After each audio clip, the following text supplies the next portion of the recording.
The information and communications technology sector is growing, and so is the demand for skilled employees. Creating an inclusive culture can help meet that need and ensure success for everyone involved. Meet some of the team at D2L, an education software company and employer champion dedicated to increasing accessibility. D2L has experienced both the challenges and benefits of creating an accessible workplace. We'll learn why and how they're creating an inclusive culture and how you can do the same. D2L has always had inclusiveness in its DNA since it started. It was one of the fundamental things that the company was always about, around accessibility and access to education. So that permeates a lot of what we do at D2L. And talking about the benefits of it, a lot of it is around thinking about the people that you want to work with and the people that you actually work for, right, and services you provide them. That understanding of people is pretty important. We're a software company, and so that aspect of user empathy and that people empathy with how people are working and what challenges they face is pretty fundamental when we're trying to build software right. And so it's fantastic. We also get some pretty big advantages by having people on staff with particular those challenges that help us get an even better perspective in-house of these things. Ontario needs to become more accessible to all. Ensuring your business is compliant with the law, including the Accessibility for Ontarians with Disabilities Act and the Ontario Human Rights Code, helps increase accessibility. But what creates even greater success for people with disabilities and your organization is understanding and valuing the benefits of building an inclusive culture.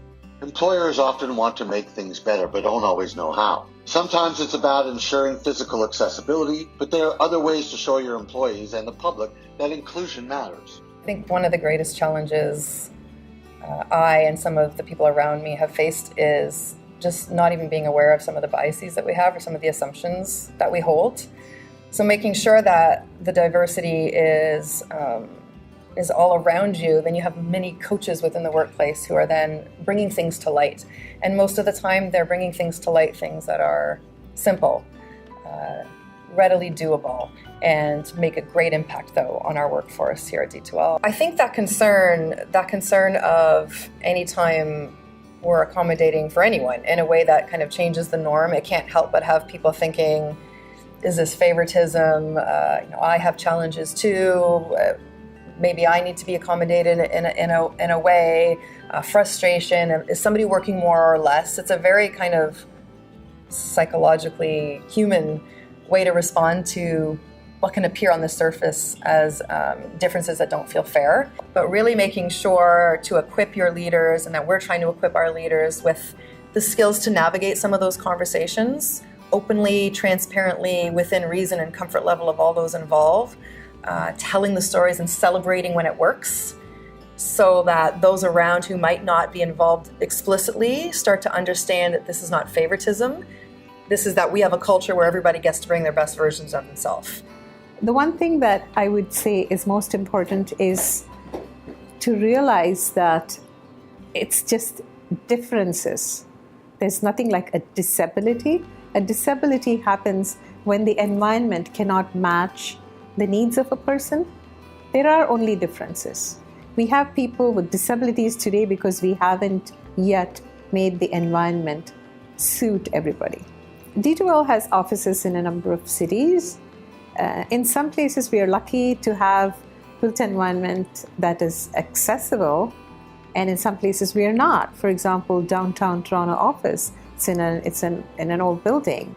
So in such cases, it's beneficial that we have a culture of remote work and other inclusive ways of working, so that we can work around the challenges while still trying to actually find solutions to them.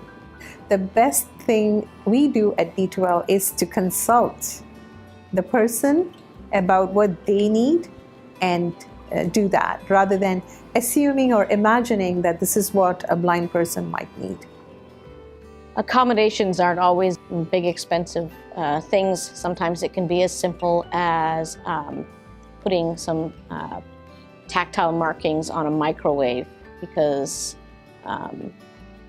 there's nothing worse than having to ask somebody else, can you please warm up my lunch?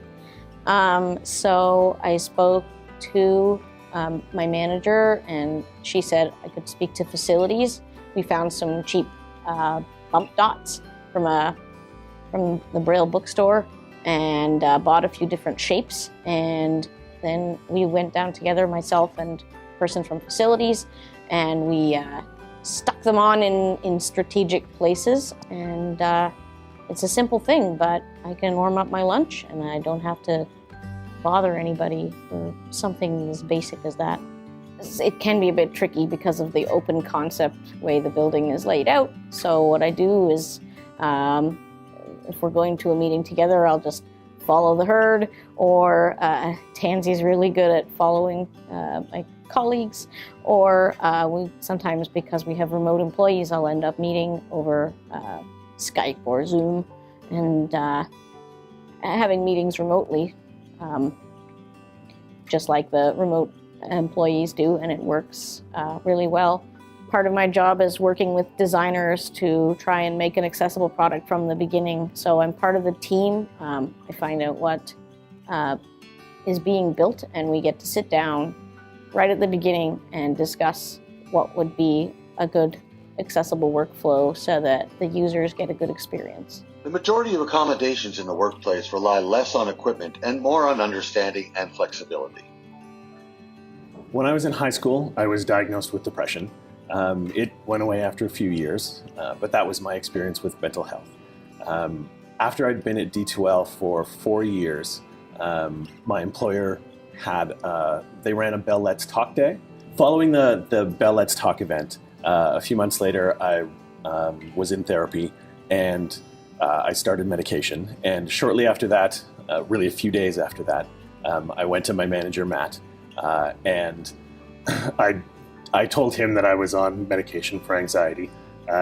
This was so that he could help me and so that he would know. My first reaction when he did that was to try to figure out, is there anything we can do better for him? Whether that's within the team, whether that's with my relationship with Carl, or at D2L as a whole. Carl came to me, we have regularly scheduled one-on-one meetings. I do this with all of my employees to give them a chance to talk about anything that's bothering them or things that are going well, and it gives us a chance to share feedback back and forth. I often try to do these outside the building, weather permitting. I find that gives people a greater chance to share more openly. So on one of these one-on-ones, Carl did share with me that he was feeling close to burning out. My first thought when Carl brought this to me was what can we do to help? Carl is an awesome employee, and he's someone that we want to make sure that we keep within D2L. So making sure that we can keep him not burning out was top of mind. All of this to me is once again in line with viewing my employees as people and needing to understand that they bring their whole selves to work. And if they can't bring their whole selves to work, then they're not going to be able to contribute. So being able to accommodate what Carl needed at that time is very important to me, to ensuring that both the short-term success of the work we have in front of us, but also the long-term health and success of my employees, of the team, and of the company. The thing that I most appreciate about how this has gone down is Matt's reaction to all of this. He appreciates that in order for me to be the best employee, I have to take care of myself. Work-life balance is something that's very important, and I think a lot of times we assume work-life balance occurs at the break between work and life, but work-life balance to me is 24/7. So when an employee comes to work, they bring their life with them to work, and that affects everything that they do day to day.